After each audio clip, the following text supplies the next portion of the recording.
વલસાડમાં ફરી બોમ્બની ધમકી, પાસપોર્ટ ઓફિસને ઉડાવી દેવાની ધમકી મળતા આખું પોલીસ તંત્રમાં દોડધામ, પોસ્ટ ઓફિસ ખાલી કરાવી. વલસાડ જિલ્લામાં ફરી એકવાર બોમ્બથી ઉડાવી દેવાની ધમકી મળતા સમગ્ર શહેરમાં ચકચાર મચી જવા પામી છે.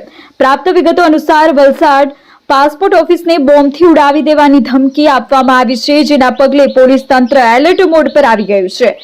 જાણવા મળ્યા મુજબ સુરત પાસપોર્ટ ઓફિસને એક અજ્ઞાત ઈમેલ કરવામાં આવ્યો હતો, જેમાં વલસાડ પાસપોર્ટ ઓફિસને ટાર્ગેટ કરીને બોમ્બ બ્લાસ્ટથી ઉડાવી દેવાની ધમકી આપવામાં આવી હતી. આ ગંભીર ધમકી ભર્યા ઈમેલની જાણ તાત્કાલિક વલસાડ જિલ્લા પોલીસને કરવામાં આવી હતી. ઘટનાની જાણ થતાં જ વલસાડ પોલીસ તંત્રમાં દોડધામ મચી ગઈ હતી. સુરક્ષાના ભાગરૂપે અને કોઈ મોટી જાનહાનિ ટાળવા માટે પોલીસે સમયસૂચકતા વાપરીને વલસાડ પાસપોર્ટ ઓફિસને તાત્કાલિક ધોરણે ખાલી કરાવી દીધી હતી. હાલમાં પાસપોર્ટ ઓફિસ ખાતે પોલીસની વિવિધ ટીમોનો મોટો કાફલો પહોંચી ગયો છે અને સમગ્ર વિસ્તારને કોર્ડન કરી લેવામાં આવ્યો છે. પોલીસ દ્વારા ડોગ સ્ક્વોડ અને બોમ્બ ડિસ્પોઝલ સ્ક્વોડની મદદથી બિલ્ડિંગમાં સઘન ચેકિંગ હાથ ધરવામાં આવી છે. આ ધમકીભર્યો ઈમેલ કોણે અને કયા ઈરાદાથી કર્યો છે તે દિશામાં સાયબર ક્રાઇમ અને સ્થાનિક પોલીસ દ્વારા વધુ તપાસ શરૂ કરવામાં આવી છે.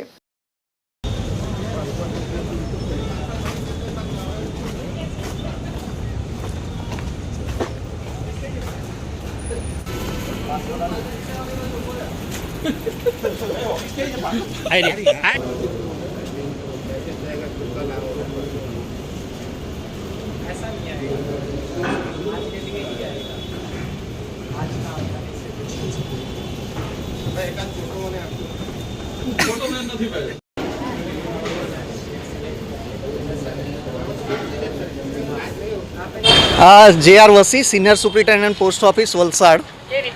આજ રોજ 10:30ની આજુબાજુ આરપીઓ ઓફિસ સુરતથી એક મેલ અમને મળ્યો છે, જેની અંદર દરેક દેશની દરેક પાસપોર્ટ ઓફિસોમાં કંઈક બોમ્બ મૂકવાની કોઈ એક પેરવી કરી રહ્યું હોય તેવા પ્રકારનો એક મેલ છે કે દરેક પાસપોર્ટ ઓફિસોમાં કોઈ